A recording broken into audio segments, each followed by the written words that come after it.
Hello everyone, स्वागत है आप सबका आपके अपने यूट्यूब चैनल आर्कमिनियम केमिस्ट्री क्लासेस पर। आज हम जो है सरफेस केमिस्ट्री की थ्योरी कंप्लीट कर लेंगे। नेक्स्ट वीडियो में हम करेंगे आरपीएससी के प्रीवियस ईयर के क्वेश्चंस। तो चलिए शुरू करते हैं। अब देखिए, कोलोइडल सॉल्यूशन की अगर हम बात करें तो कोलोइडल सॉल्यूशन पे दो चार्ज होते हैं, मतलब वो चार्ज पार्टिकल्स होते हैं, पॉजिटिव और नेगेटिव। तो यहाँ पर अगर हम बात करें तो positive charge solution and negatively charge solution. तो यहाँ पर जो कोलोइडल सॉल्यूशन होते हैं या तो उस पर पॉजिटिव चार्ज होता है या उस पर नेगेटिव चार्ज होता है। अब एग्जाम में क्वेश्चन क्या आता है कि वो एग्जाम्पल देगा और पूछेगा कि कौन सा पॉजिटिव है और कौन सा नेगेटिव है। तो हम एग्जाम्पल देख लेते हैं। पॉजिटिवली चार्ज सॉल्यूशन के एग्जाम्पल है मेटल हाइड्रोक्साइड्स। सबसे पहला एग्जाम्पल क्या है? मेटल हाइड्रोक्साइड, जिसमें एग्जाम्पल में दे रखा है specific chromium hydroxide, aluminium hydroxide और आयरन हाइड्रोक्साइड। उसके अलावा ये आपके Fe2O3 फेरिक ऑक्साइड आप इसको कह सकते हो, या आप जो कहते हो रस्टिंग ऑफ आयरन जो होता है, तो जो आयरन पे रस्ट लग जाता है या जो जंग लगा हुआ लोहा होता है उसका फॉर्मूला भी होता है।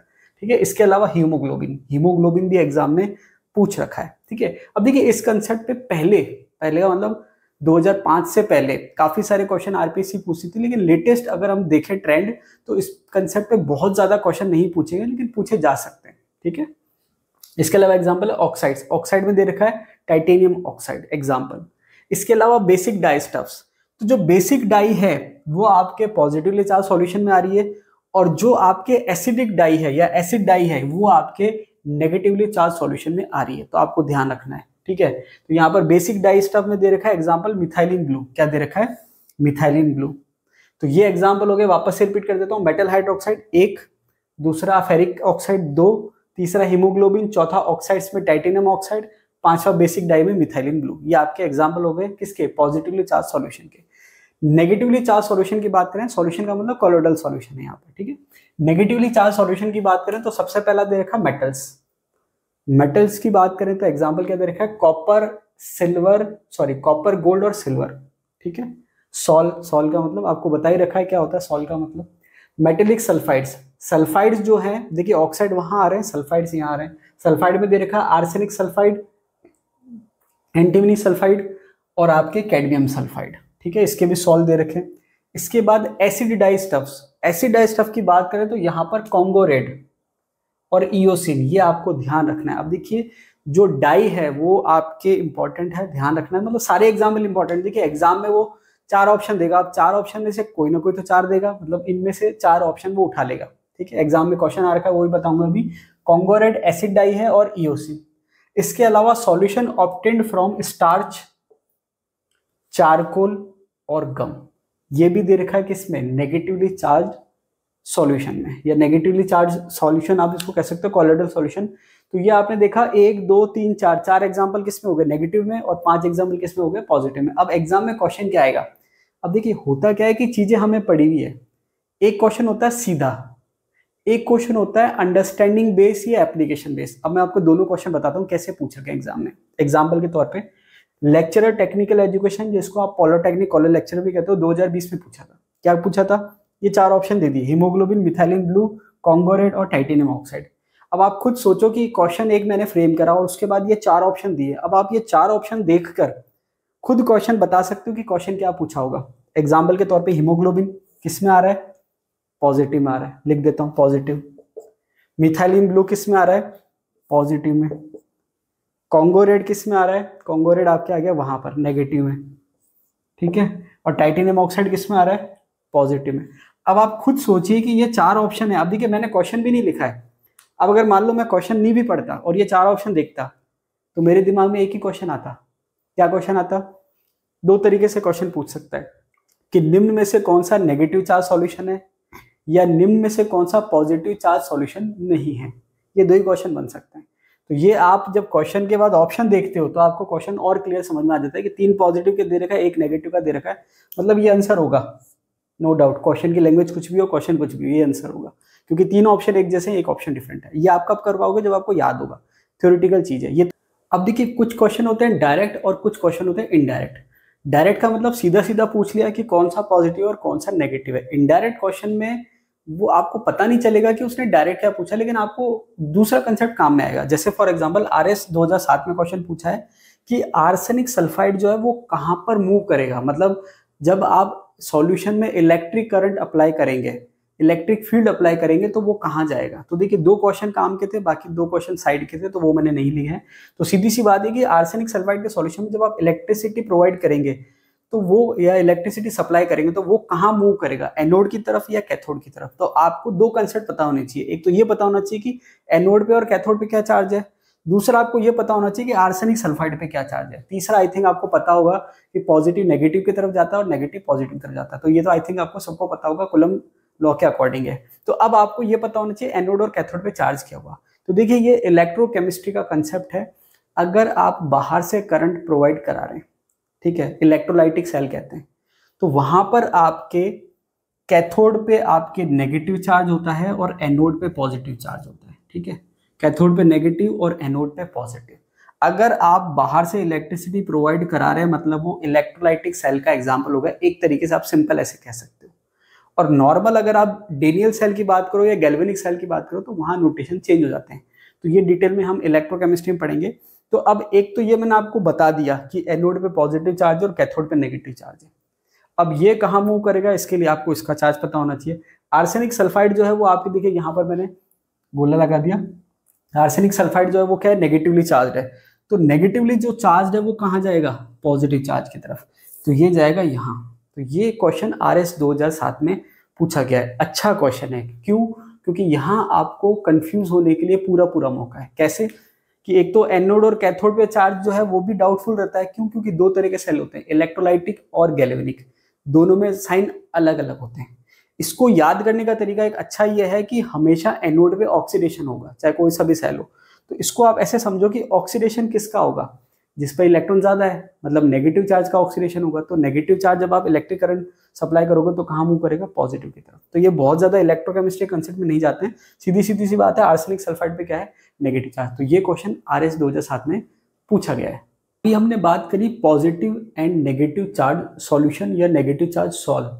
अब यहाँ पर अगर हम रीजन की बात करें कि ऐसा होता क्यों है, तो देखिए अलग अलग रीजन दे रखे हैं, लेकिन जो सबसे बेस्ट रीजन है, जो सबसे एक्सेप्टेबल रीजन है, वो क्या है, due to preferential adsorption of ions from solution. मतलब अलग अलग रीजन है कि भाई चार्ज क्यों होता है, लेकिन जो सबसे कॉमन और जो सबसे इंपॉर्टेंट रीजन है वो ये है कि जो सॉल्व पार्टिकल है वो प्रेफरेंशियल आयन को या प्रेफरेंशियल आयन को एड्सॉर्ब कर लेता है। अब प्रेफरेंशियल आयन से मीनिंग क्या है, प्रेफरेंशियल आयन से मीनिंग ये है कि मान लीजिए कि कोई कॉलोइडल सॉल्यूशन है, ठीक है, सॉल है।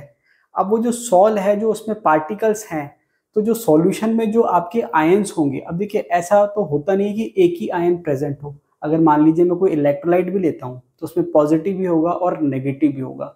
तो उसमें से उसकी जो प्रेफरेंस होती है कॉलोइडल पार्टिकल की, पॉजिटिव या नेगेटिव के प्रति, उसके अकॉर्डिंग वो उसको एड्सॉर्ब कर लेता है। ठीक है, तो यहाँ पर ये कह रहा है due to preferential adsorption of ions from solution. मतलब सॉल्यूशन में दोनों तरह के आयन है, पॉजिटिव भी है नेगेटिव भी है, उसमें से वो एक आयन को प्रेफर करके एड्सॉर्ब कर लेगा। अगर वो पॉजिटिव को एड्सॉर्ब करेगा तो उस पर पॉजिटिव चार्ज माना जाएगा, नेगेटिव को एड्सॉर्ब करेगा तो उस पर नेगेटिव चार्ज माना जाएगा। बात समझ में आ गई कि ये मैंने कहा कि कॉलोइडल पार्टिकल है, ये न्यूट्रल है, इसलिए पॉजिटिव को एड्सॉर्ब कर लिया तो ये पॉजिटिव कहलाएगा, नेगेटिव को एड्सॉर्ब कर लिया तो नेगेटिव कहलाएगा। ठीक है, एड्सॉर्प्शन हो रहा है सरफेस पे। ठीक है, इसको मैं बना देता हूँ कि मैंने कहा ये कॉलोइडल पार्टिकल है, अब इसने पॉजिटिव को एड्सॉर्ब कर लिया तो ये पॉजिटिव कॉलोइड कहलाएगा, और अगर इसने नेगेटिव को एड्सॉर्ब कर लिया तो ये नेगेटिव कॉलोइड कहलाएगा। अब इससे एक फायदा है, इससे फायदा क्या है, स्टेबिलिटी। स्टेबिलिटी प्रोवाइड हो जाती है। जैसे मैंने आपको एक कंसेप्ट पढ़ाया था पेप्टाइजेशन का। पेप्टाइजेशन में क्या है कि जो पीपीटी है उससे आप कॉलोइडल सॉल्यूशन बना रहे हैं। देखिए होता क्या है कि नॉर्मली जो लायोफिलिक है वो तो क्या होते हैं, सॉल्वेटेड होते हैं, मतलब उसके चारों तरफ सॉल्यूशन लेयर बना लेता है जिससे वो आपस में मिल नहीं पाते। लेकिन अगर लेयर नहीं बनाएगा तो एक पार्टिकल दूसरे पार्टिकल से क्या हो जाएगा, जुड़ जाएगा। और जब ये जुड़ेगा, एक से दूसरा जुड़ेगा, दूसरे से तीसरा जुड़ेगा, तीसरे से चौथा जुड़ेगा, तो उनका साइज बढ़ता जाएगा पार्टिकल का, और फिर वो क्या हो जाएंगे, सेटल डाउन हो जाएंगे, पीपीटी बना लेंगे। तो वो आपस में जुड़े ना, उसके लिए क्या होना चाहिए, उसके लिए क्या होना चाहिए कि यहाँ पर 2 चीजें है। देखिए एग्जाम में दोनों तरीके से क्वेश्चन पूछ रखा है। वो ये पूछ रखा है कि अगर लायोफिलिक है, अगर लायोफिलिक कॉलोइडल सॉल्यूशन है तो वो स्टेबल क्यों होता है, तो उसका आंसर आएगा सॉल्वेशन, कि भाई वो सॉल्वेटेड होता है तो उसके चारों तरफ सॉल्वेंट के मॉलिक्यूल्स होते हैं, तो सॉल्वेंट के मॉलिक्यूल या डिस्पर्जेंट मीडियम के मॉलिक्यूल होते हैं, वो उसको पास नहीं आने देते। लेकिन अगर मैं बात करूँ लायोफोबिक की, तो उस केस में जो चार्ज होता है, तो अगर ये चार्ज नहीं होगा तो पास जुड़ जाएगा, लेकिन अगर चार्ज होगा तो इस पे भी पॉजिटिव होगा और इस पे भी पॉजिटिव होगा, तो फिर ये एक दूसरे को अट्रैक्ट नहीं करेंगे, रिपेल करेंगे, और रिपेल करेंगे मतलब दूर दूर रहेंगे, मतलब इनकी स्टेबिलिटी क्या रहेगी, बनी रहेगी। ठीक है, तो ये इसका फायदा है, स्टेबिलिटी बनी रहती है। ठीक है, चलिए आगे देखते हैं। अब यहाँ पर एक इंपॉर्टेंट कंसेप्ट है। देखिए अभी तो हमने क्या करा, एक चीज याद कर ली कि भाई किस पे पॉजिटिव और किस पे नेगेटिव है, लेकिन यहाँ पर कंडीशन पे भी डिपेंड करता है। क्या करता है, कंडीशन पे भी डिपेंड करता है कि कौन सा चार्ज आएगा। इसका क्या मतलब हुआ, इसका मतलब ये हुआ कि अगर मैं कोलोइडल सॉल एक फिक्स रखूं, जैसे यहाँ पर एक एग्जांपल दे रखा है सिल्वर आयोडाइड का, तो सिल्वर आयोडाइड मैंने कोलोइडल सॉल्यूशन फिक्स कर दिया, लेकिन इस पे चार्ज वेरी कर सकता है, पॉजिटिव भी हो सकता है और नेगेटिव भी हो सकता है। दूसरा एग्जांपल यहाँ पर दे रखा है फेरिक ऑक्साइड का, तो ये भी आपके क्या है, पॉजिटिव भी हो सकता है और नेगेटिव भी हो सकता है। अब यहाँ पर आप बोलोगे सर अभी तो आपने याद करने की बोली थी, अब ये क्या गया। देखिए कंडीशन पे डिपेंड करता है। नॉर्मल अगर कुछ पूछे तो आपको जो मैंने बताया उससे याद रखना है, लेकिन कंडीशन के बेस पे पूछे तो ये आपको ध्यान रखना है। अब यहाँ पर क्या है कि बनाने की जो विधि है उस पर डिपेंड करेगा कि प्रेफरेंशियल कौन सा आयन एब्जॉर्ब करेगा। अब ये मैं आपको समझाता हूँ। इसको ऐसे समझिए कि ये पोटेशियम आयोडाइड का सॉल्यूशन है पहले से, मतलब पहले से जो सॉल्यूशन हमने ले रखा है वो कौन सा है, पोटेशियम आयोडाइड का। उसमें हम क्या ऐड कर रहे हैं, सिल्वर नाइट्रेट। अब इंपॉर्टेंट बात यह है कि पहले से जो सॉल्यूशन होता है उसकी अमाउंट ज्यादा होती है, बाद में जो आप धीरे धीरे ऐड कर रहे हो वो थोड़ा थोड़ा ऐड कर रहे हो। तो इससे हुआ क्या, इससे ये हुआ कि पोटेशियम आयोडाइड का मतलब ये है कि पोटेशियम प्लस और आयोडाइड माइनस। अब जब आप सिल्वर नाइट्रेट ऐड करोगे तो आपके जो बनेगा कोलोइडल पार्टिकल या जो कोलोइडल सॉल्यूशन वो बनेगा, किसका बनेगा, सिल्वर आयोडाइड का। तो यहां पर एक्सेस में क्या है, आयोडाइड एक्सेस में है, और कम मात्रा में क्या ऐड कर रहे हो, सिल्वर आयन ऐड कर रहे हो। तो जो सिल्वर आयन जितना ऐड होगा वो पूरा का पूरा किस में काम आ जाएगा, कोलोइडल पार्टिकल बनाने में काम आ जाएगा। ठीक है, तो बचा क्या, आयोडाइड। अब क्योंकि कॉमन आयन अगर होता है, नहीं हो तो बात अलग है, अगर कॉमन आयन होता है तो उसको प्रेफरेंशियली एब्जॉर्ब करने के चांसेस ज्यादा होते हैं। तो यहां पर सिल्वर आयोडाइड जब बना तो सिल्वर तो हो गया खत्म। अब सिल्वर आयोडाइड के लिए दो आयन कॉमन हो सकते हैं, या तो सिल्वर या आयोडाइड। अब सिल्वर तो जो कम था वो पूरा का पूरा काम में आ गया सिल्वर आयोडाइड बनाने में, एक्सेस में क्या है, आयोडाइड। तो आयोडाइड एब्जॉर्ब हो जाएगा, और आयोडाइड एब्जॉर्ब हो जाएगा तो ये तो सिल्वर आयोडाइड का कोलोइडल सॉल्यूशन हो गया और ये आयोडाइड एब्जॉर्ब हो गया, तो ये हम क्या कह रहे हैं, नेगेटिवली चार्ज कोलोइडल सॉल्यूशन हो गया। तो यहाँ पर कंसेप्ट क्या है कि एक्सेस में क्या था, एक्सेस में कौन सा, सिल्वर या आयोडाइड, उसकी बात हो रही है। अब यहाँ दूसरा केस है, मैंने क्या ले लिया, यहाँ पर सिल्वर नाइट्रेट ले लिया सॉल्यूशन में, ये पॉजिटिव है और ये नेगेटिव है। अब ये क्योंकि पहले से है तो ये एक्सेस में है। अब जब आप थोड़ा थोड़ा पोटेशियम आयोडाइड ऐड करोगे तो जितना आयोडाइड आपने ऐड किया वो तो कोलोइडल सॉल्यूशन बनाने में काम आ गया, एक्सेस में क्या है, सिल्वर, तो यहाँ पर एब्जॉर्ब क्या होगा, सिल्वर, तो ये क्या बनाएगा, पॉजिटिवली चार्ज सॉल्यूशन। तो कहने का मतलब ये है कि आप बना कैसे रहे हो कोलोइडल पार्टिकल, तो यहाँ पर आप इसको क्या कहोगे कि आप पोटेशियम आयोडाइड सॉल्यूशन में सिल्वर नाइट्रेट ऐड कर रहे हो, और यहाँ पर आप लैंग्वेज क्या कहोगे कि सिल्वर नाइट्रेट सॉल्यूशन में आप पोटेशियम आयोडाइड ऐड कर लो। तो ये मैंने लैंग्वेज में ना कह के आपको इससे समझा दें, जिससे आपके इमेज दिमाग में क्लियर हो जाएगी। स्टेटमेंट में कई बार हम इमेजिन नहीं कर पाते, तो इमेजिन हमने क्या करा, जो पहले से है वो ज्यादा है तो उसमें जो आयन होगा वो एब्जॉर्ब होगा। तो यहाँ पर हमने क्या देखा, जो पहले से वो ज्यादा है और एब्जॉर्ब कौन सा होगा, आयोडाइड, क्योंकि कॉमन है इसके अकॉर्डिंग, कॉमन का मतलब इसके सेंस में। और यहाँ पर क्या है, सिल्वर नाइट्रेट पहले से एक्सेस में, कॉमन आयन कौन सा है, सिल्वर, तो ये एब्जॉर्ब हो जाएगा। तो ये कंसेप्ट इंपॉर्टेंट है। देखिए अगर आपको ध्यान हो, आप जाके चेक करना कि जो पिछली वैकेंसी थी उस टाइम पे भी मैंने आपको ये पढ़ाया था, और मैंने आपसे कहा था कि इस कंसेप्ट पे क्वेश्चन नहीं पूछा है अभी तक आरपीएससी ने, लेकिन इंपॉर्टेंट है, पूछ सकती है। और इस बार जो लास्ट वैकेंसी थी आपके 2022 वाली, उसमें आरपीएससी ने क्वेश्चन पूछा है। तो आपको जो मैं पढ़ाता हूँ वो अननेसेसरी की थ्योरी नहीं पढ़ाता, मतलब ऐसा नहीं कि मैं आपको इतना सारा पढ़ा दूं कि आप उसको डाइजेस्ट ही ना कर पाए। मैं आपको टू द पॉइंट पढ़ाता हूँ, और आप को ये बात यकीन नहीं हो तो आप स्कूल लेक्चरर का या आरपीएससी का कोई सा भी क्वेश्चन पेपर उठा के देख लेना, और आप चेक करना जो मैं आपको पढ़ाता हूँ उसमें से क्वेश्चन आते हैं या नहीं आते। ठीक है, चलिए आगे चलते हैं। अब यहाँ पर अगर हम बात करें दूसरे एग्जाम्पल की, FeCl3 is added to excess of hot water. अब ये आपको याद रखना है, ये तो मैंने आपको कंसेप्चुअली समझा दिया। अब यहाँ पर क्या याद रखना है कि अगर आप ऐसे FeCl3 को हॉट वाटर में ऐड कर रहे हैं, एक्सेस ऑफ हॉट वाटर, तो आपके बन रहा पॉजिटिव चार्ज सॉल्यूशन। जो कि एक नॉर्मल प्रोसेस है, ठीक है। अभी हमने जब Fe2O3.X पढ़ा था तो पॉजिटिव में ही पढ़ा था, तो अगर कुछ भी नहीं दे रखा है तो पॉजिटिव मानना है, लेकिन अगर दोनों कंडीशन दे रखी है तो फिर आपको ध्यान रखना है। दूसरी कंडीशन क्या है, FeCl3 is added to NaOH।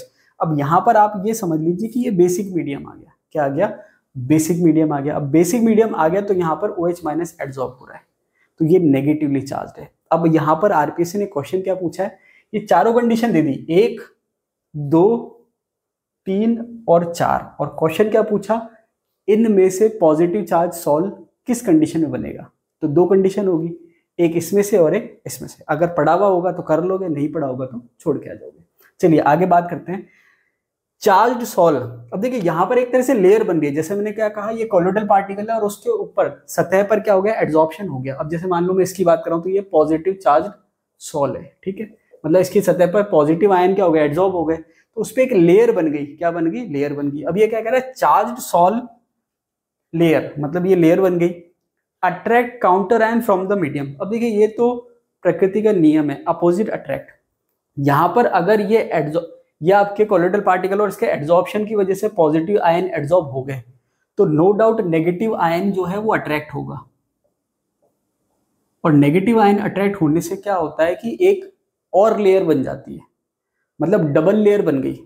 तो पहली जो लेयर है वो तो क्या है, एड्सॉर्ब हुई हुई है, मतलब सतह पर चिपकी हुई है, लेकिन जो दूसरी लेयर है वो सतह पर चिपकी हुई नहीं है, वो केवल अट्रैक्शन फोर्स से अट्रैक्टेड है। तो पहली लेयर तो फिक्स होती है, दूसरी लेयर फिक्स नहीं होती, मूवेबल होती है, जिसको डिफ्यूजन या डिफ्यूज लेयर भी आप कह सकते हो, ठीक है। तो यहां पर मैंने क्या कहा, चार्ज सॉल्व है, लेयर बन रही है, जिससे क्या हो रहा है, attract counter ion from the medium, medium से काउंटर आयन अट्रैक्ट कर रहा है, और उससे क्या हो रहा है, सेकंड लेयर बन रही है। तो अब ओवरऑल कितनी लेयर होगी, पहली और दूसरी दोनों को मिला के डबल लेयर होगी। पहली वाली फिक्स है, दूसरी वाली फिक्स नहीं है, मूवेबल है, ठीक है। पहली वाली एड्सॉर्ब है, अब ये दो लेयर बन गई। अब यहां पर इसको रिप्रेजेंट कैसे कर रहे हैं, जैसे मैंने कहा AgI/I-, जैसे यहां करा था। अब ये तो हो गया कॉलोइडल पार्टिकल, ये हो गई फर्स्ट लेयर जो कि एड्सॉर्ब लेयर है। तो ये मैंने कहा AgI/I-, साथ में काउंटर आयन क्या हो गया, K+, ये K+ काउंटर आयन था, ठीक है, ये आपके K+ हो गया, पॉजिटिवली चार्ज। अब ये जो पॉजिटिवली चार्ज है ये सेकंड लेयर के लिए लिखा हुआ है, किसके लिए लिखा हुआ है, सेकंड लेयर के लिए, मतलब अपोजिट लेयर एड्सॉर्ब होगी। जैसे मैंने कहा पॉजिटिव है तो नेगेटिव होगी, नेगेटिव है तो पॉजिटिव होगी, तो यहाँ नेगेटिव थी तो पॉजिटिव हो गई, सेकंड लेयर पे क्या, पॉजिटिव चार्ज। इसी तरह सिल्वर आयोडाइड है, Ag+ वाला है, उसमें I- आ जाएगा, ये आपके Ag+ वाला है, कहाँ गया, ये रहा, तो इस पे क्या आ जाएगा, I- जो एक्सेस में रहेगा। अब यहाँ पर ये नेगेटिवली चार्ज है, क्या है ये, नेगेटिवली चार्ज। अब देखिए यहाँ पर I एक्सेस में था तो I- आ गया था, अब पॉजिटिव आयन जो होगा K+ आ जाएगा। उसके अलावा यहाँ पर आपके दूसरे वाले में क्या आ जाएगा, I- आ जाएगा। अब ये क्या कह रहा है, नेगेटिवली चार्ज क्या हो गया, I- आ गया। ये आपके दो केस हो गए। अब यहाँ पर जो पहली लेयर है वो फिक्स्ड लेयर कहला रही है, क्या कहला रही है, फिक्स्ड लेयर कहला रही है, और जो दूसरी लेयर है वो आपके डिफ्यूज लेयर कहला रही है। फिक्स्ड लेयर जो है वो एड्सॉर्ब्ड है, एड्सॉर्प्शन हो रखा है, मतलब वो लेयर फिक्स हो गई। दूसरी लेयर जो है वो है मूवेबल, और उसको आप क्या कह रहे हो, डिफ्यूज लेयर। क्लियर। अब यहाँ पर इसको हम क्या कह रहे हैं, डबल लेयर कह रहे हैं, और इसके लिए टर्म क्या दे रखी है, हेल्महोल्ट्ज इलेक्ट्रिकल डबल लेयर। तो ये आपको टर्मिनोलॉजी पता होनी चाहिए, कई बार एग्जाम में इन टर्मिनोलॉजी में भी क्वेश्चन आ जाता है। अब देखिए इस पे तो नहीं आ रखा है हेल्महोल्ट्ज इलेक्ट्रिकल डबल लेयर पे, लेकिन इस पे पूछ रखा है। इस पे क्या पूछ रखा है कि अगर आपके दो लेयर बन रखी है, एक पॉजिटिव है और एक नेगेटिव है, तो नो डाउट उसमें एक पोटेंशियल डेवलप होगा, ठीक है, इलेक्ट्रोड पोटेंशियल डेवलप होगा। तो यहाँ पर इसको हमने टर्म क्या दी है, इलेक्ट्रोकाइनेटिक पोटेंशियल और जेटा पोटेंशियल। तो ये एग्जाम में क्वेश्चन पूछ रखा है जेटा पोटेंशियल के नाम से, कि आपके जो दो लेयर बन रही है, डबल लेयर जो बन रही है, इलेक्ट्रिकल डबल लेयर, उसके बीच में जो पोटेंशियल हो रहा है, या उनके बीच में जो पोटेंशियल काम कर रहा है, या जो पोटेंशियल प्रोड्यूस हो रहा है, उसको क्या कहते हैं। तो उसका आंसर है जेटा पोटेंशियल। ये भी क्वेश्चन आरपीएससी ने एग्जाम में पूछ रखा है। नेक्स्ट कंसेप्ट है कोगुलेशन। अब देखिए अगर कोई आपसे पूछे कोगुलेशन क्या होता है, तो मैं आपको सीधा सा ये कहूंगा, पेप्टाइजेशन का जस्ट रिवर्स, मतलब पेप्टाइजेशन का जस्ट अपोजिट या उल्टा। तो अब आप ये सोचो पेप्टाइजेशन क्या होता है। पेप्टाइजेशन में आपने क्या करा था, जो पीपीटी बन गया था उसको आपने इलेक्ट्रोलाइट डाल के, सुटेबल इलेक्ट्रोलाइट डाल के उसका कॉलोइडल बनाया था। क्यों, क्योंकि जो आपके पीपीटी था वो एक तरह से न्यूट्रल था, उसमें आपने इलेक्ट्रोलाइट डाला तो उसने सुटेबल आयन एड्सॉर्ब करे, एड्सॉर्ब करने के बाद क्या हो गया, वो आयन ने रिपेल करा और वो कॉलोइडल पार्टिकल बना लिया। अब कोगुलेशन में हम उसका उल्टा कर रहे हैं, क्या कर रहे हैं, कोगुलेशन में हम क्या कर रहे हैं, अब देखिए हुआ क्या कि जो आपके कोलोइडल सॉल्यूशन है वो स्टेबल कैसे है कि आपके जो कोलोइडल पार्टिकल है उसके सरफेस पे मतलब प्रेफरेंशियल आयन एड्सॉर्ब होते हैं, और जो प्रेफरेंशियल आयन एड्सॉर्ब होते हैं तो या तो उस पर पॉजिटिव चार्ज होता है या नेगेटिव चार्ज होता है, तो हर कोलोइडल पार्टिकल पे सेम चार्ज होता है और वो रिपेल करते हैं, जिससे वो मिलते नहीं है और मिलकर पीपीटी नहीं बनाते। ये उनकी स्टेबिलिटी का कारण होता है। अब मैं क्या कर रहा हूं कि हमने आयन जो आपके चार्ज दे रखा है, अब हम क्या कर रहे हैं कि एक इलेक्ट्रोलाइट डाल रहे हैं, सुटेबल इलेक्ट्रोलाइट, जो क्या कर रहा है उसके चार्ज को न्यूट्रलाइज कर रहा है। तो जब चार्ज न्यूट्रलाइज हो जाएगा, कोई चार्ज नहीं रहेगा, तो वो वापस से क्या होंगे, पार्टिकल ऐड होंगे और ऐड होके बड़ा पार्टिकल बनाएंगे और सेटल डाउन होकर पीपीटी बना देंगे। तो पेप्टाइजेशन का जस्ट रिवर्स। तो हमने क्या कहा कि जो स्टेबिलिटी है कोलोइडल सॉल्यूशन की, वो किसकी वजह से, चार्ज की वजह से। उस पर जो चार्ज है वो आपस में रिपेल कर रहे हैं, वो पार्टिकल मिल नहीं पा रहे। अब हम क्या कर रहे हैं, व्हेन चार्ज इज न्यूट्रलाइज, हम क्या कर रहे हैं, इलेक्ट्रोलाइट डाल रहे हैं सुटेबल, और उससे उसका चार्ज क्या कर रहे हैं, न्यूट्रलाइज कर रहे हैं। तो जब चार्ज न्यूट्रलाइज होगा तो पार्टिकल क्या होगा, ग्रो करेगा, मतलब उसका साइज बढ़ेगा, ग्रो इन साइज, और लास्ट में क्या कर लेगा, पीपीटी बना लेगा। तो हमने क्या करा, कोलोइडल सॉल्यूशन से पीपीटी बना दिया, उसको हम कहते हैं कोगुलेशन, और पीपीटी से कोलोइडल सॉल्यूशन बना दिया, उसको कहते हैं पेप्टाइजेशन। क्लियर। अब यहां पर इसको हमने क्या कहा, कोगुलेशन। अब एग्जाम में क्वेश्चन इस पे दो तरीके से पूछते हैं, या तो आपके हार्डेस्ट उलझे रूल पे क्वेश्चन आता है, या सिंपल एग्जाम्पल पे भी क्वेश्चन पूछ लेता है। एक कॉमन एग्जाम्पल क्या दे रखा है, आर्सेनिक सल्फाइड है, इसमें आपने क्या करा, few drops of barium chloride add करा। आर्सेनिक सल्फाइड जो है आपके कोलोइडल सॉल्यूशन है, उसमें आपने बेरियम सल्फाइड की कुछ ड्रॉप्स ऐड करी, सॉरी बेरियम क्लोराइड की, तो आपके जो आर्सेनिक सल्फाइड कोलोइडल फॉर्म में था वो किस में कन्वर्ट हो जाएगा, पीपीटी के फॉर्म में हो जाएगा। हालांकि इस पे क्वेश्चन नहीं पूछा गया, ये एक कॉमन एग्जाम्पल है। अब एक क्वेश्चन एग्जाम में क्या पूछा गया है कि जो एलम है, जिसको आप नॉर्मल सिंपल लैंग्वेज में फिटकरी कहते हो, आपने कई बार देखा होगा कि भाई फिटकरी घुमा लेते हैं हम पानी में, पानी को साफ करने के लिए। तो ये कह रहा है एग्जाम में क्वेश्चन क्या पूछा है कि जो मडी वाटर होता है, मतलब जो गंदा पानी होता है, उसमें हम एलम का यूज करते हैं। तो जो हमने एलम का यूज करा वो किस फॉर्म में यूज हो रहा है, एड्सॉर्बेट के फॉर्म में हो रहा है, एड्सॉर्बेंट के फॉर्म में हो रहा है, अलग अलग ऑप्शन है। तो आंसर क्या था उसका, कोगुलेंट, कि किस फॉर्म में हमने इसको काम में लिया, कोगुलेंट के फॉर्म में। तो मतलब एलम ने क्या करा कि जो मडी वाटर था उसमें जो आपके कोलोइडल पार्टिकल थे वो सेटल डाउन हो गया, मतलब एलम ने किसका काम करा, कोगुलेंट का काम करा। ये क्वेश्चन किसमें पूछा गया, असिस्टेंट प्रोफेसर 2014 में। ठीक है, सिंपल सा थ्योरेटिकल क्वेश्चन है लेकिन अच्छा क्वेश्चन है, ये क्वेश्चन पूछ रखा है। इसके अलावा अब देखिए टेक्निकल असिस्टेंट ग्राउंड वाटर 2022, ये क्वेश्चन पूछ रखा है, ये भी अच्छा क्वेश्चन है। क्या क्वेश्चन पूछ रखा है, अब देखिए क्वेश्चन मैं आपको थोड़ा सा बताऊंगा, ऑप्शन देखिए पहले आप। एक है फेरिक सल्फेट, दूसरा है एलम, तीसरा है सोडियम एल्यूमिनेट, और चौथा है एनहेक्सेन। क्वेश्चन ये है कि निम्न में से कौन सा कोगुलेंट नहीं है। अब यहां पर मैंने आपको समझा दिया कि कोगुलेंट का कंसेप्ट क्या है और कोगुलेंट क्या होता है। कोगुलेंट वो आपके केमिकल है, वो इलेक्ट्रोलाइट है जो आप ऐड कर रहे हो उसको न्यूट्रलाइज करने के लिए कोलोइडल सॉल्यूशन को। तो अब इस क्वेश्चन का आंसर क्या होगा ये मैं आपको नहीं बता रहा, ये आप मुझे बताइए। कैसे बताएंगे, कमेंट बॉक्स में कमेंट करके कि इसका आंसर क्या होगा, और साथ में एक रीजन भी देना कि भाई ये आंसर क्यों है। ठीक है, थोड़ा सा हिंट देंगे, मैं समझ जाऊंगा कि आपको क्लिक कर गया कि इसका आंसर क्या होगा और क्यों होगा। ठीक है, चलिए नेक्स्ट क्वेश्चन क्या दे रखा है, जार टेस्ट। अब जार टेस्ट क्या होता है, अब जार टेस्ट क्या दे रखा है पढ़ लेते हैं। It is a laboratory test, अब नाम से टेस्ट दे रखा है तो लेबोरेटरी टेस्ट होगा नो डाउट। सिमुलेट्स कोगुलेशन और फ्लॉक्यूलेशन। अब देखिए फ्लॉक्यूलेशन जो है कोगुलेशन का ऑल्टरनेट टर्म है, तो कोगुलेशन भी दे सकता है, फ्लॉक्यूलेशन भी दे सकता है, कंफ्यूज होने की जरूरत नहीं है। With different chemical doses. अब ये कर क्या रहा है, ये लेबोरेटरी में टेस्ट कर रहा है। भाई देखिए रिसर्च क्या होती है, हम अलग अलग टेस्ट करते हैं ताकि हमको कोई बेटर रिजल्ट मिल सके। तो क्या दे रखा है, जार टेस्ट में हम क्या कर रहे हैं, it is a laboratory test simulates coagulation और flocculation with different chemical doses. हम क्या कर रहे हैं, इसको ऐसे समझ लीजिए कि हम अलग अलग केमिकल डोजेस या अलग अलग केमिकल ले रहे हैं अलग अलग अमाउंट में, और हम चेक कर रहे हैं कि कोगुलेशन किससे बेटर हो रहा है। बेटर का मतलब कम अमाउंट में और आसानी से किससे हो रहा है। ठीक है, अब ये बेसिकली हम करते क्यों हैं, the purpose of the test is to estimate the minimum coagulant dose required to achieve certain water quality. अब इसको आप ऐसे समझ लो कि जो वाटर है उसमें कोलोइडल पार्टिकल है, अब मुझे उसको रिमूव करना है। रिमूव का मतलब उसका कोगुलेशन करना है, मतलब सेटल डाउन हो जाए, पीपीटी बना ले। तो वाटर के अंदर जो कोलोइडल पार्टिकल प्रेजेंट है उसका मुझे कोगुलेशन करना है, और मैं क्या कर रहा हूँ, डिफरेंट केमिकल्स काम में ले रहा हूँ और उसके डिफरेंट डोजेस काम में ले रहा हूँ। तो पहले तो मैं ये देख रहा हूँ कि कौन कौन से केमिकल जो है कोगुलेशन करेंगे। दूसरा मैं ये देख रहा हूँ कि कौन से केमिकल हैं जो कम से कम मात्रा में कोगुलेशन कर देंगे, ये मैं चेक कर रहा हूँ। और इसको हमने क्या नाम दिया, जार टेस्ट। अब देखिए, ये अगर आप नॉर्मली बुक्स में पढ़ेंगे तो आपको नहीं मिलेगा। जैसे मान लीजिए कि मैंने आपको ये जो चैप्टर पढ़ाया है, मैक्सिमम मैंने एनसीईआरटी में से मैटर बनाया है, ठीक है, एनसीईआरटी में से मैटर बनाया है। लेकिन मैं हमेशा क्या करता हूँ, मैटर बनाने से पहले प्रीवियस ईयर के क्वेश्चन स्टडी करता हूँ। फिर जब मैंने सारे क्वेश्चन स्टडी करे उसके बाद मैं ये देखता हूँ कि इन क्वेश्चंस को सॉल्व करने के लिए कितनी थ्योरी की रिक्वायरमेंट है, वो मैं आपको बताता हूँ। अब आप जब देखेंगे तो आपको मैक्सिमम क्वेश्चन जो कंसेप्चुअल है वो तो आपको एनसीईआरटी में मिल जाएंगे, लेकिन कुछ क्वेश्चन नहीं मिलेंगे। अब जैसे मान लीजिए जार टेस्ट है, डिफरेंट है, लेकिन क्योंकि एक बार एग्जाम में पूछ रखा है तो आपको पता होना चाहिए। अगर रिपीट हो गया तो क्या करेंगे, तो वहां पर मैंने क्या है, ये ऐड कर लिया मैटर। अब ये जो क्वेश्चन है ये कौन से एग्जाम में पूछ रखा है, लेक्चरर टेक्निकल एजुकेशन 2020। और जो अभी मैंने आपको बताया था जेटा पोटेंशियल वाला, तो उसमें क्वेश्चन क्या था कि जो फिक्स्ड लेयर है और जो डिफ्यूज लेयर है उनके बीच में जो पोटेंशियल काम में आता है, जो पोटेंशियल लगता है उसको क्या कहते हैं, जेटा पोटेंशियल। ये क्वेश्चन भी लेक्चरर टेक्निकल एजुकेशन 2020 में पूछा गया था, ठीक है। जेटा पोटेंशियल वाला भी पूछा गया है, ये भी पूछा गया है। इसके बाद आता है हार्डे-सुलजे रूल, बहुत इंपॉर्टेंट है।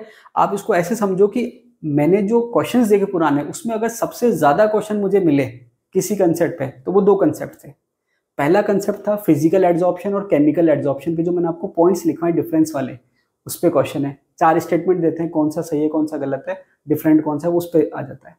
इसके अलावा दूसरा क्वेश्चन जो सबसे हाईएस्ट पूछा गया है वो हार्डे-सुलजे रूल पे पूछा गया है, ठीक है। तो ये दो कंसेप्ट सबसे ज्यादा है। और तीसरा जो मैंने आपको बताया था टाइप्स ऑफ कोलोइडल सॉल्यूशन, उस पे पूछा गया है। ये 3 सबसे कॉमन कंसेप्ट है क्वेश्चन पूछने के लिए। चलिए देख लेते हैं क्या होता है हार्डे-सुलजे रूल। अब हमने क्या कहा कि भाई हम एक सुटेबल इलेक्ट्रोलाइट ऐड कर रहे हैं, जिससे हम क्या कर रहे हैं, उसको न्यूट्रलाइज कर रहे हैं चार्ज को, और चार्ज न्यूट्रल होगा तो फिर वो पीपीटी बना लेगा। अब यहाँ पर हार्डे-सुलजे रूल क्या कह रहा है, 2 पॉइंट कह रहा है, सिंपल सी बात। एक तो कह रहा है इफेक्टिव आयन। अब इफेक्टिव आयन का मतलब क्या है, इफेक्टिव आयन का सीधा सीधा सा मतलब ये है कि आप जब इलेक्ट्रोलाइट ऐड करेंगे, तो इलेक्ट्रोलाइट जब आप ऐड करेंगे तो ऐसा तो है नहीं कि कोई एक आयन ऐड कर दिया। जैसे मान लीजिए, सिंपल सा एग्जांपल ले रहा हूँ, हालांकि ऐसा कोई जरूरी नहीं है। जैसे मैंने NaCl लिया इलेक्ट्रोलाइट, अब ऐसा तो है नहीं कि मैं केवल सोडियम आयन डाल दूं या केवल क्लोरीन आयन डाल दूं। भैया तो सोडियम डालूंगा तो मेटल के फॉर्म में डालूंगा, तो मैं एक इलेक्ट्रोलाइट ऐड कर रहा हूँ सोडियम क्लोराइड, तो मतलब दोनों आयन ऐड कर रहा हूँ। लेकिन दोनों में से आपके मेन कौन सा आयन है, इफेक्टिव आयन कौन सा है, तो सीधी सी बात यह है कि न्यूट्रल करने के लिए अपोजिट आयन चाहिए। जैसे मान लीजिए कि मैंने कहा कि भाई पॉजिटिव अगर कोई सॉल है, मतलब मैंने कहा कोलोइडल पार्टिकल है जो बेसिकली पॉजिटिव नेचर का है, ठीक है, इसको ऐसे कह लो। या मैंने कहा कि कोलोइडल पार्टिकल का नेचर क्या है, पॉजिटिव, तो उसको न्यूट्रलाइज करने के लिए कौन से मुझे आयन चाहिए, भाई पॉजिटिव से पॉजिटिव तो न्यूट्रल हो नहीं सकता, कौन सा चाहिए, नेगेटिव। तो मैंने क्या कहा कि पॉजिटिव सॉल है तो उसके लिए मुझे नेगेटिव आयन चाहिए। तो इफेक्टिव आयन का सीधा सीधा सा मतलब यह है अपोजिट आयन, मतलब जो भी कोलोइडल पार्टिकल की नेचर होगी पॉजिटिव या नेगेटिव, उसका जो अपोजिट आयन है वो इफेक्टिव आयन है, मतलब वो उसको न्यूट्रलाइज करने के काम में आएगा। तो पहला पॉइंट है इफेक्टिव आयन का कि कौन सा वाला ion, opposite charge ion, clear है, नो डाउट। दूसरा आता है पावर ऑफ कोगुलेशन और फ्लोकुलेशन, इस पे क्वेश्चन आता है।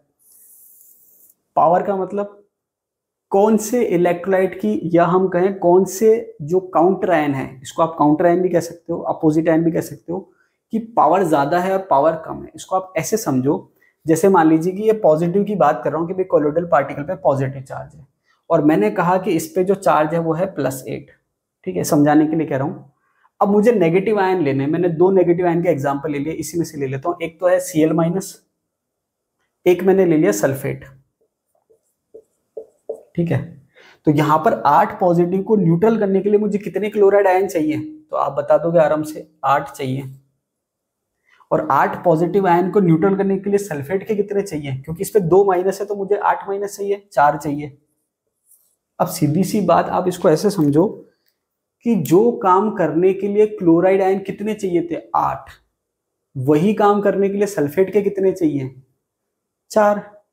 तो ज्यादा पावर किसकी हुई कि सल्फेट कम संख्या में भी वही काम कर रहा है जो क्लोराइड ज्यादा संख्या में कर रहा है, तो सल्फेट की पावर ज्यादा हुई। इसका सीधा सा मतलब यह है कि एक तो इफेक्टिव आयन कौन सा है, जो अपोजिट चार्ज वाला है। दूसरा पावर की बात करें तो जिसका चार्ज ज्यादा होगा उसकी पावर क्या होगी, ज्यादा होगी। तो यहाँ पर हमने क्या कहा, पावर ऑफ कोगुलेशन और flocculation, increases as the charge increases, मतलब जैसे जैसे चार्ज बढ़ेगा वैसे वैसे कोगुलेशन की पावर या फ्लोकुलेशन पावर क्या होगी, इंक्रीज होगी। अब एग्जाम में जो ऑर्डर है कोगुलेशन पावर का या फ्लोकुलेशन पावर का वो पूछा गया पता नहीं कितनी बार।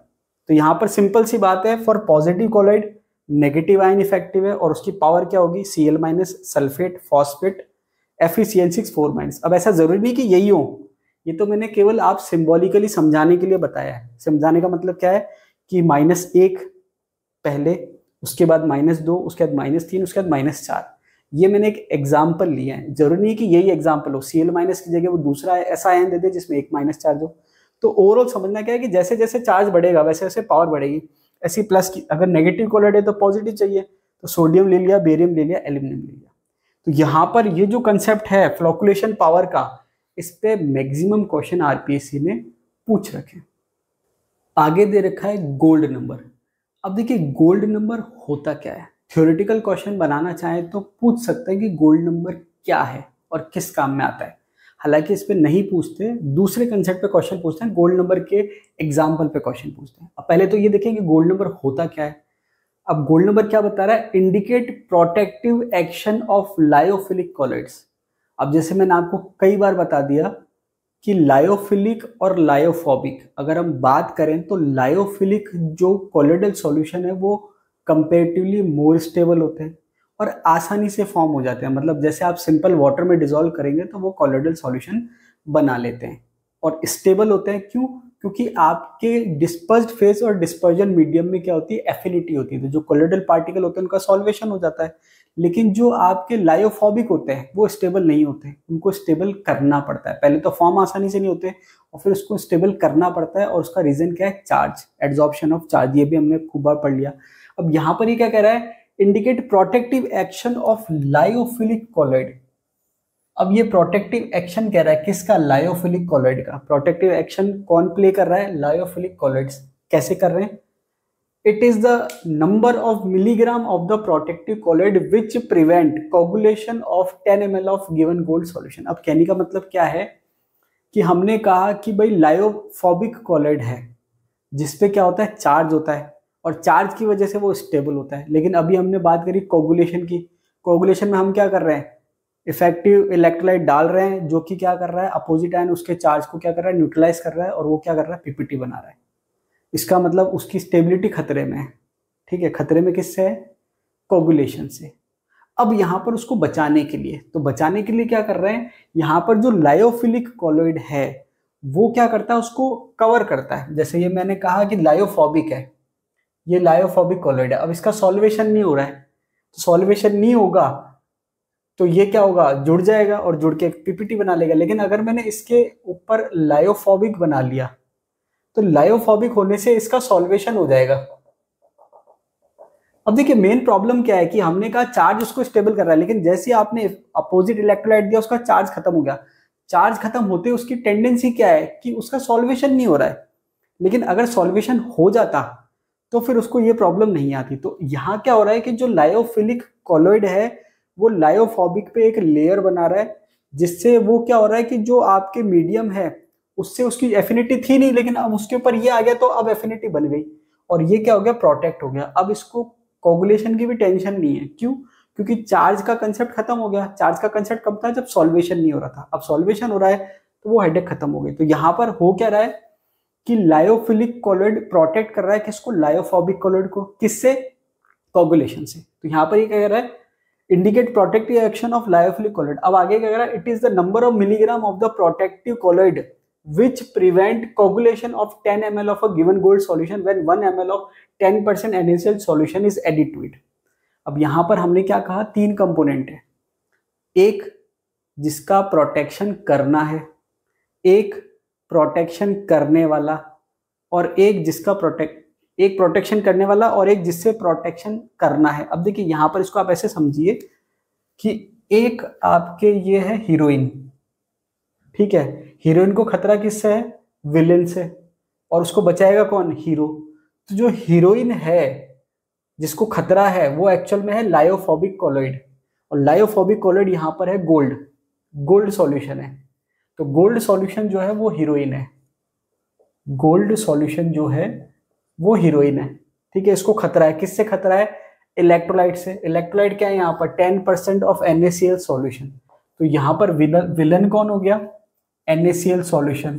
ठीक है, अब इसको बचाएगा कौन? जो आपके लायोफिलिक कॉलॉइड, ये आपके हीरो है। ठीक है, तो यहां पर लायोफिलिक कॉलॉइड बचाएगा किसको? हीरोइन को। हीरोइन कौन है? Gold sol. और किससे बचाएगा? विलन कौन है? NaCl।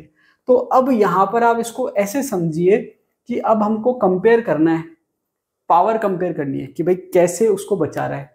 तो यहां पर आप इसको ऐसे समझ लीजिए कि हीरो है, अब एक हीरो कितने विलन को मार सकता है, उससे उसकी पावर डिसाइड होगी। ठीक है, तो अगर मान लीजिए एक हीरो है 2 विलन को मार रहा है, मतलब छोटा मोटा हीरो है, और एक विलन 4 को मार रहा है, मतलब ठीक ठाक है। अब मान लीजिए सन्नी देओल को ले लिया आपने। अब सन्नी देओल, आपने गदर मूवी अगर देखी होगी तो वो तो पूरे पाकिस्तान पे अकेला भारी है, तो मतलब वो बहुत बड़ा हीरो है। इसका मतलब क्या हुआ कि अगर आपके लायोफिलिक कोलॉइड कम काम में आ रहा है, क्योंकि आपने विलन की संख्या तो फिक्स कर दी कि भाई ये 10% NaCl सॉल्यूशन है, लेकिन अगर हीरो जो है उसकी संख्या कम है, मतलब कम, अकेला ज्यादा को मार रहा है, तो वहां पर उसकी पावर ज्यादा होगी, मतलब कम से कम काम आ रहा है लेकिन काम पूरा कर रहा है। तो यहाँ पर आपके गोल्ड नंबर क्या है कि आपने इलेक्ट्रोलाइट फिक्स कर दिया, विलन फिक्स कर दिया, NaCl 10%। ठीक है, 10% NaCl solution is added to it. ml कितना है? 1 ml है। उसके बाद आपने किसको बचाना है? गोल्ड को बचाना है। वो आपने कितना ले लिया? 10 ml। अब जो आपके लायोफिलिक कॉलॉइड काम में आएगा वो डिसाइड करेगा गोल्ड नंबर क्या होगा। अगर कम काम में आ रहा है मतलब वो बचा रहा है, कम में बचा रहा है, ज्यादा काम में आ रहा है तो वो ज्यादा में बचा रहा है, तो जो कम में बचा रहा है उसकी पावर ज्यादा है। ठीक है, ये तो थ्योरेटिकल डेफिनेशन हो गई। अब मान लीजिए आपको थ्योरेटिकल डेफिनेशन याद नहीं भी है, समझ में नहीं भी है, तो आपको एक चीज याद रखनी है, क्वेश्चन उसी का आएगा। क्या याद रखना है? Gold number increases, protective power decreases. अब गोल्ड नंबर का मतलब क्या था? मतलब ये था कि इतने इलेक्ट्रोलाइट NaCl के लिए और इतने ml गोल्ड के लिए कितना कोलोइडल सॉल्ट, कितना लायोफिलिक कॉलॉइड चाहिए जो उसको प्रोटेक्ट कर सके। अब कम चाहिए तो उसका गोल्ड नंबर कम है लेकिन उसकी पावर ज्यादा है। ठीक है, तो कंसेप्ट क्या है यहाँ पर जिसमें क्वेश्चन आएगा? गोल्ड नंबर ज्यादा, प्रोटेक्टिंग पावर कम, या इसका उल्टा कर दीजिए, गोल्ड नंबर कम, प्रोटेक्टिंग पावर ज्यादा। अब आपको करना क्या है? आपको याद करना है। क्या याद करना है? जिलेटिन का गोल्ड नंबर कितना है? 0.005 से 0.001, सॉरी 0.01, ये इसका गोल्ड नंबर है। हीमोग्लोबिन का कितना है? 0.03 से 0.07। एल्बुमिन का कितना है? 0.1 से 0.2, बढ़ते हुए क्रम में लिख रखा मैंने। गम एरेबिक का कितना है? 0.15 से 0.25। डेक्स्ट्रिन का कितना है? 6 से 20। पोटैटो स्टार्च का कितना है? 20 से 25। तो ये मैंने क्या कहा कि गोल्ड नंबर बढ़ रहा है, मतलब ज्यादा, इसमें कितना, देखो कितना ज्यादा आपको चाहिए कोलॉइड, तब जाके ये बचाएगा। अब बचाने का फायदा है क्या? इतना ज्यादा चाहिए। यहाँ पर ये देखो कितने कम में बचा रहा है, इसकी पावर ज्यादा है, मतलब गोल्ड नंबर कम है, प्रोटेक्टिंग पावर ज्यादा है, या गोल्ड नंबर ज्यादा है, प्रोटेक्टिंग पावर कम है। एग्जाम में क्वेश्चन कैसे आएगा? 4 ऑप्शन देगा, वो कहेगा कि किसकी प्रोटेक्टिंग पावर ज्यादा है या किसकी प्रोटेक्टिंग पावर कम है। अब देखिए, अगर वो थोड़ा दयालु हुआ क्वेश्चन बनाने वाला, अगर मान लो मैं हूं तो मैं तो बिल्कुल दयालु नहीं हूं, अगर बनाने वाला दयालु हुआ तो वो क्या करेगा? आपको वैल्यू दे देगा कि भाई जिलेटिन की इतनी है, हीमोग्लोबिन की इतनी है, एल्बुमिन की इतनी है, इसकी इतनी है। अब बताओ प्रोटेक्टिंग पावर किसकी ज्यादा होगी? तो आपको ये कंसेप्ट पता है, गोल्ड नंबर ज्यादा तो प्रोटेक्टिंग पावर कम, तो आपका आंसर आ जाएगा। लेकिन अगर मान लो मेरे जैसा कोई खड़ूस आ गया तो वो तो केवल ऑप्शन देगा, वैल्यू नहीं देगा। वैल्यू आपको खुद को याद रखनी है। अब एग्जैक्ट वैल्यू कोई नहीं पूछ रहा आपसे, आपको सीक्वेंस याद रखना है कि भाई गोल्ड नंबर का सीक्वेंस क्या है। तो मैंने सीक्वेंस में लिखा हुआ है जिलेटिन, हीमोग्लोबिन, एल्बुमिन, गम एरेबिक, डेक्स्ट्रिन, पोटैटो स्टार्च, ये सीक्वेंस है इसका प्रोटेक्टिंग पावर का। तो ये आपके सबसे ज्यादा प्रोटेक्टिंग पावर किसकी है? जिलेटिन की, फिर हीमोग्लोबिन की, फिर एल्बुमिन की, फिर गम एरेबिक की, फिर डेक्स्ट्रिन की, फिर पोटैटो स्टार्च की। तो इस पे भी काफी क्वेश्चन आरपीएससी ने पूछ रखे, इंपॉर्टेंट है। चलिए इसके बाद वापस आ जाते हैं इमल्शन पे। अब इमल्शन अपने आप में इंपॉर्टेंट क्यों है? क्योंकि आपके सिलेबस में स्पेशली मेंशन कर रखा है, स्कूल लेक्चरर के सिलेबस में। ठीक है, अब इमल्शन क्या होता है ये मैंने आपको, जब मैंने बताया था टाइप ऑफ कोलोइडल सॉल्यूशन, वहां पर मैंने आपको बताया था कि अलग अलग सॉल्यूशन के कॉमन नेम अलग अलग है। तो वहां पर मैंने आपको क्या कहा था? जब डिस्पर्स्ड फेज और डिस्पर्जन मीडियम दोनों क्या हो? लिक्विड हो, उस केस को हम कहते हैं इमल्शन। तो इस कंसेप्ट पे भी क्वेश्चन पूछ रखा है। जैसे क्या पूछ रखा है कि इमल्शन क्या होता है? तो जब दोनों फेज लिक्विड है उसको इमल्शन कहते हैं, या फिर जब दोनों फेज लिक्विड है उसको क्या कहते हैं? तो कहने का मतलब कान ऐसे पकड़ो चाहे ऐसे पकड़ो, एक ही बात है, ठीक है। तो ये आपके इमल्शन पे डायरेक्ट क्वेश्चन पूछ रखा है। अब आगे क्या दे रखा है, एग्जाम्पल पूछता है। जैसे मैंने आपको वहां पर एग्जाम्पल बताया था कि भाई इमल्शन के एग्जाम्पल क्या क्या है, तो वो सिंपल था। अब उसमें और डेप्थ में जाके पूछ ले तो वो भी पूछ सकता है। क्या दे रखा है, इमल्शन दो तरह के होते हैं, एक होता है ऑयल डिस्पर्स्ड इन वाटर, दूसरा होता है वाटर डिस्पर्स्ड इन ऑयल। कहने का मतलब है दोनों लिक्विड है, लेकिन डिस्पर्स्ड फेज क्या है और डिस्पर्जन मीडियम क्या है, दोनों में से वाटर और ऑयल होगा, कौन ज्यादा है कौन कम है उस पर बेस्ड है। तो यहां पर पहला क्या है, ऑयल डिस्पर्स्ड इन वाटर, इसका मतलब क्या हुआ, this is water act as dispersion medium, इसका मतलब क्या हुआ, मीडियम कौन है, वाटर। अगर आप कह रहे हो ओ ऑब्लिक डब्ल्यू, मतलब ऑयल डिस्पर्स्ड इन वाटर, मतलब जो बाद में आप कह रहे हो dispersed in water, in water का मतलब ये मीडियम है। तो ओ ऑब्लिक डब्ल्यू का मतलब ये मीडियम है, ये ज्यादा है, और ये आपके फेज है मतलब ये कम है। इसके बाद एग्जाम्पल क्या दे रखा, मिल्क, वेरी वेरी इंपॉर्टेंट। अब देखिए, अगर आपने पुराने वीडियो देखे हो, मतलब जो लास्ट वैकेंसी में जब मैंने वीडियो बनाया था, तो वहां पर मैंने आपसे कहा था सबसे ज्यादा अगर कोई एग्जाम्पल पूछा गया है तो वो मिल्क पूछा गया है। क्यों, और इंपॉर्टेंट स्कूल लेक्चरर के लिए और ज्यादा क्यों हो जाता है, क्योंकि इमल्शन स्पेशली मेंशन कर रखा है। तो एक तो इमल्शन मेंशन कर रखा है, दूसरा इंपॉर्टेंट एग्जाम्पल है मिल्क। तो ये आपके कई बार एग्जाम में आरपीएससी ने पूछ रखा है, और मजेदार बात यह है कि आरपीएससी ने स्कूल लेक्चर 2022 में भी पूछा है। तो अगर मान लीजिए आपने पुराने स्टूडेंट्स हैं उन्होंने वीडियो देखी होते तो वो आसानी से क्वेश्चन सॉल्व कर लेते, ठीक है। तो ये मिल्क एग्जाम में पूछेगा आरपीएससी ने कई बार। इसके अलावा जो दूसरे एग्जाम है, अब हर बार ये थोड़ा ना पूछेगा, आरपीएससी भी बोर हो जाती है एक एक क्वेश्चन पूछने से। दूसरा एग्जाम्पल क्या है, वार्निशिंग क्रीम, ठीक है। अब मिल्क में भी और डिटेल में क्वेश्चन कई बार पूछ लेते हैं। तो मिल्क एक्चुअल में है क्या, in milk liquid fat is dispersed in water. अब क्योंकि हमें ये पता चल गया कि जो मिल्क है वो क्या है, ऑयल इन वाटर का एग्जाम्पल है, ऑयल इन वाटर। तो अब यहाँ पर ऑयल के मतलब, यहाँ पर ऑयल के लिए हम क्या कह रहे हैं, liquid fat is dispersed in water. ये और डेप्थ में अगर पूछना चाहे तो ये स्टेप से पूछ सकता है। इसके बाद दूसरा जो टाइप है वो है वाटर डिस्पर्स्ड इन ऑयल। इसका मतलब यहाँ पर मीडियम क्या है, ऑयल, और वाटर क्या है, फेज, डिस्पर्स्ड फेज है। अब आगे क्या दे रखा है, in this oil act as dispersion medium, dispersion medium की तरह कौन बिहेव कर रहा है, ऑयल। और इसके एग्जाम्पल क्या है, cod liver oil, cold cream. अब देखिए एक एग्जाम्पल बुक्स में और दे रखा है। अब जैसे एनसीईआरटी में दे रखा है, मैंने आपको पहले ही बताया था कि बटर जो है एग्जाम में क्वेश्चन पूछते हैं, तो मैंने आपको बटर का एग्जाम्पल बता दिया था कि कौन से पार्ट में आता है, ठीक है। लेकिन एनसीईआरटी ने, और फिर मैंने दूसरी बुक रेफर करी, प्रदीप आती है एक 12th के लिए, 11th-12th के लिए, वहां पर भी बटर इसमें दे रखा है एग्जाम्पल में। तो मुझे थोड़ा डाउट हुआ, हालांकि फिर भी आप एक बार चाहो तो लिख सकते हो, क्योंकि दो बुक में दे रखा है और मैं चेक कर लूंगा। तो यहाँ पर हम एग्जाम्पल पढ़ते हैं तो उससे हमको ये कंफ्यूज नहीं होना है कि बटर जो है इमल्शन का एग्जाम्पल है, हालांकि इसमें दे रखा है। तो ये और मैं चेक करूंगा, आप भी चेक करना है कि भाई ये एनसीईआरटी ने और प्रदीप ने दे क्यों रखा है। जबकि अगर हम नॉर्मल बटर देखेंगे एग्जाम्पल में तो वो आपके आता है liquid in solid, I think, जहां तक मुझे ध्यान आ रहा है। बटर जो आता है आपके, एक सेकेंड में चेक कर लेता हूं, बटर आता है आपके लिक्विड इन सॉलिड, ठीक है, जिसको हम जेल कहते हैं। तो ये आपके जब भी बटर पे क्वेश्चन आता है कि भाई वो किस में आ रहा है, तो लिक्विड इन सॉलिड है, लेकिन ये भी बुक में दे रखा है, तो इसको हम और रेफर कर लेंगे और मैं थोड़ा सा रिसर्च कर लूंगा। आपको भी कोई सजेशन हो तो आप मुझे बता सकते हैं कि भाई ये ऐसा क्यों दे रखा है, तो कमेंट बॉक्स में कमेंट जरूर करिए, ठीक है। तो यहाँ पर ये हमने देखा कि इमल्शन दो तरह के होते हैं, oil dispersed in water, water dispersed in oil. हमने दो तरह के इमल्शन पढ़े, उसके एग्जाम्पल पे क्वेश्चन आ सकता है, और उसके अलावा ये क्वेश्चन पूछ रखा है ये वाला। अब क्या क्वेश्चन है, देखिए पहले देख लेते हैं। Emulsion of oil in water are unstable.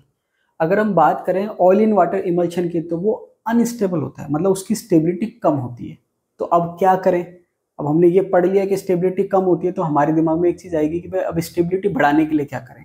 तो यहाँ पर ये क्या दे रखा है, स्टेबलाइजेशन के लिए, मतलब स्टेबिलिटी बढ़ाने के लिए क्या करते हैं, emulsifying agent is usually added. मतलब आपके इमल्शन में क्या है, दो कंपोनेंट है, डिस्पर्स्ड फेज और डिस्पर्जन मीडियम। उसके अलावा आप बाहर से थर्ड कंपोनेंट ऐड कर रहे हो, जिसको आप इमल्सिफायर कहते हो, या फिर आप क्या कहते हो, इमल्सिफाइंग एजेंट, ठीक है। अब आपको करना क्या है, एग्जाम्पल याद करने हैं। एग्जाम में आरपीएससी ने पूछ रखा है, स्कूल लेक्चर 2015 के एग्जाम में। अब यहाँ पर आप ये कंफ्यूज मत होना, इमल्सिफाइंग एजेंट क्या है, दोनों के लिए दे रखे हैं, ऑयल इन वाटर के लिए और वाटर इन ऑयल के लिए। अब आप ये मत कहना कि सर आपने तो कहा emulsion of oil in water unstable, जब ऑयल इन वाटर अनस्टेबल है तो वाटर इन ऑयल क्यों पड़े? कंपैरिजन की बात हो रही है, ठीक है। तो यहाँ पर आपको दोनों एग्जांपल याद रखने हैं। अब क्वेश्चन कैसे आएगा, 3 इसके देगा 1 इसके देगा, या फिर 3 इसके देगा 1 इसके देगा, इस टाइप से पूछ सकते हैं। तो जब भी इस टाइप की कोई सिचुएशन होती है तो एग्जाम में क्वेश्चन बनता है जहां पर स्टूडेंट के कंफ्यूज होने के चांसेस होते हैं। लेकिन जब हमको पहले ही पता है कि क्वेश्चन बन सकता है तो कंफ्यूज होने की जरूरत क्या, अच्छे से याद करके जाओ, ठीक है। फॉर ऑयल इन वाटर के लिए आपके इमल्सिफाइंग एजेंट कौन कौन से, एग्जाम्पल आपको ध्यान रखना है, protein, gums, natural and synthetic soaps. 3 example हो गए, protein, gum, natural and synthetic soap. दूसरा फिर किसके लिए दे रखा है, वाटर इन ऑयल के लिए। इसके एग्जाम्पल क्या है, heavy metal salts of fatty acids. अब देखिए सोप जो होता है वो सोडियम और पोटेशियम सॉल्ट होता है फैटी एसिड का, लेकिन यहाँ पर इसमें हैवी मेटल की बात कर ली तो इसको हम सोप तो नहीं कह सकते। लॉन्ग चेन एल्कोहल, ऐसे एल्कोहल जिनकी चेन क्या है, लंबी है, मतलब कार्बन की श्रृंखला बड़ी है। लैंप ब्लैक, तो यहाँ पर कितने हो गए, प्रोटीन, गम और नेचुरल एंड सिंथेटिक सोप, ये तो इसके हो गए। Heavy metal salts of fatty acid 1, long chain alcohol 2 और लैंप ब्लैक 3। इसके अलावा मान लीजिए आप कहीं पर कोई बुक पढ़ते हैं या कोई गूगल पे सर्च करते हैं, कोई और एग्जाम्पल आपको मिल जाए तो आप ऐड कर सकते हैं। इस पर आरपीएससी ने स्कूल लेक्चर में क्वेश्चन पूछ रखा है। अब देखिए क्वेश्चन पूछने के चांसेस ज्यादा इसलिए हो जाते हैं क्योंकि इमल्शन स्पेशली मेंशन कर रखा है, ठीक है। आगे बात करते हैं। अब देखिए कुछ प्रॉपर्टीज दे रखी है इमल्शन की। अब देखिए इमल्शन की प्रॉपर्टीज की बात करें तो देखिए कॉलोइडल पार्टिकल की जो प्रॉपर्टी थी वही प्रॉपर्टी किसकी होगी, इमल्शन की कुछ एक एक्स्ट्रा हो सकती है। क्या कह रहा है, emulsion can be diluted by dispersion medium. यहाँ पर आप डिस्पर्जन मीडियम ऐड करके उसको डाइल्यूट कर सकते हैं, ठीक है, डाइल्यूशन कर सकते हैं आप यहाँ पर। आगे कह रहा है शो ब्राउनियन मूवमेंट, हमने कहा था जो जिगजैग मूवमेंट होता है वो ब्राउनियन मूवमेंट उसको कहते हैं। Show Tyndall effect, Tyndall effect हमने कहा था स्कैटरिंग ऑफ लाइट होता है जिससे लाइट का जो पाथ होता है वो इल्यूमिनेट हो जाता है, ठीक है। Show Tyndall effect. It can be broken into constituents by centrifuging, ये थोड़ा सा डिफरेंट है जो हमने नहीं पढ़ रखा। ये क्या कह रहा है कि हम अगर सेंट्रीफ्यूगल फोर्स लगाएं, इसको आप ऐसे समझ लीजिए जैसे आपने देखा होगा, आई थिंक मुझे तो इतना नॉलेज नहीं है, ऐसे ऐसे करके दही बिलोते हैं या छाछ बनाते हैं तो वहां पर सेंट्रीफ्यूगल फोर्स काम में आता है। तो सेंट्रीफ्यूगल फोर्स से क्या हो रहा है, यहाँ पर हम इसको सेपरेट कर सकते हैं, मतलब जो आपके 2 फेज है, डिस्पर्स्ड फेज और डिस्पर्जन मीडियम। अब हमने वैसे ही कह रखा है कि ये हेट्रोजीनियस सिस्टम है, 2 अलग अलग फेज होती है, तो यहाँ पर सेंट्रीफ्यूगल फोर्स लगा के इसको सेपरेट किया जा सकता है। It can be broken, broken का मतलब अलग अलग फेज में तोड़ना, इनटू कॉन्स्टिट्यूएंट्स, कॉन्स्टिट्यूएंट मतलब जो भी आपके है डिस्पर्स फेज और डिस्पर्जन मीडियम, सेंट्रीफ्यूगल फोर्स लगा के उसको सेपरेट किया जा सकता है। ये इंपॉर्टेंट पॉइंट है, इस पे भी एग्जाम में क्वेश्चन पूछ रखा है, ठीक है। आगे दे रखा है, ये तो आपके हो गया इमल्शन का पार्ट। अब लास्ट में क्या है, कुछ मैंने कॉमन पॉइंट्स ऐड कर लिए कि भाई हमने इतना सारा पढ़ लिया, भाई कॉलोइडल सिस्टम क्या होता है क्या नहीं होता है।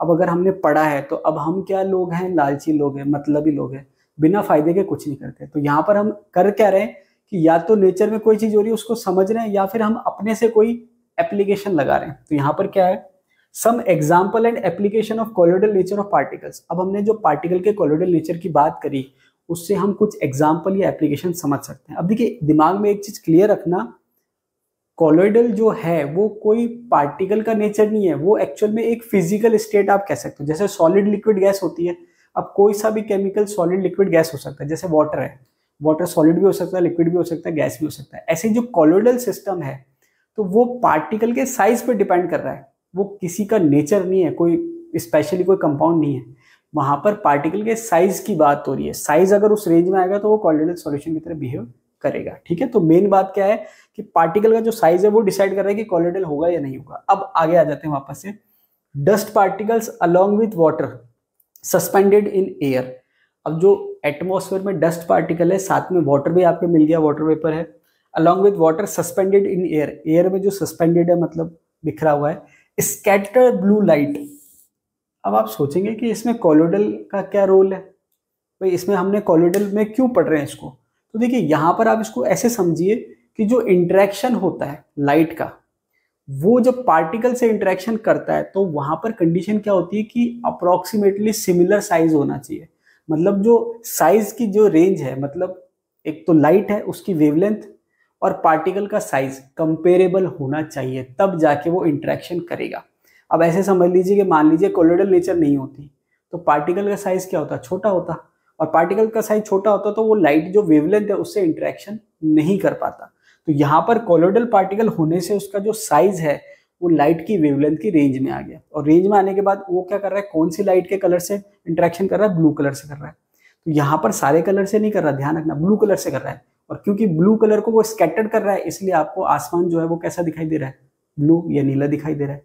अगर वो किसी और कलर को करता तो आपको कौन सा कलर दिखाई देता, कोई और कलर दिखाई देता। तो आसमान का जो नीला कलर है वो किसकी वजह से आपको दिख रहा है, ये जो आपके डस्ट पार्टिकल और जो वाटर है सस्पेंडेड, वो आपके ब्लू लाइट को स्कैटर्ड कर रहा है, इसलिए आपको वो ब्लू दिखाई दे रहा है। अगर मान लीजिए, इमेजिन करिए कि मैं अर्थ से पूरा जो एटमॉस्फेयर है वो सारी चीजें हटा दूं, तो फिर वो आपको आसमान नीला दिखाई नहीं देगा। क्लियर? चलिए, मोस्ट मेडिसिन, अब देखिए जैसे मैंने आपको बात कही मेडिसिन, अगर हम मेडिसिन की बात करें, दवाइयों की बात करें, तो केमिकल फॉर्मूला तो सबका अलग अलग है, लेकिन वो इसके एप्लीकेशन में क्यों आ रहा है, क्योंकि आपके जो मेडिसिन में जो पार्टिकल साइज काम में आ रहा है वो कोलोइडल नेचर का है, ठीक है, मैक्सिमम मेडिसिन में, तो इसलिए हमने इसको इसमें एप्लीकेशन में ले लिया है। इसके बाद नेक्स्ट एप्लीकेशन क्या है, फोटोग्राफिक प्लेट्स और फिल्म्स, जो फोटोग्राफिक प्लेट्स होती है, फिल्म्स होती है, जो फोटोग्राफी में काम आती है, are prepared by coating and emulsion. आप क्या कर रहे हो, कोटिंग कर रहे हो, किसकी, इमल्शन की, मतलब इमल्शन की एक तरह से एप्लीकेशन कह सकते हो ऑफ द, अब इमल्शन किसका है, light sensitive silver bromide, light sensitive silver bromide in gelatin. तो यहां पर आपने क्या लिया, सिल्वर ब्रोमाइड और जिलेटिन लिया ओवर ग्लास प्लेट और सेल्यूलोइड फिल्म्स, मतलब जो ग्लास प्लेट्स है या सेल्यूलोइड फिल्म्स है उसको, उसके ऊपर आप क्या लगा रहे हो, इमल्शन लगा रहे हो, किसका, सिल्वर ब्रोमाइड और जिलेटिन का। तो यहां पर एग्जाम में ये पूछ लेते कई बार कि भाई आपके जो फोटोग्राफिक प्लेट होती है उसमें आप कौन सा केमिकल काम में लेते हो जो लाइट सेंसिटिव है, तो आंसर क्या होगा, सिल्वर ब्रोमाइड। तो ये आपके सरफेस केमिस्ट्री की जो थ्योरी है वो कंप्लीट हो गई है।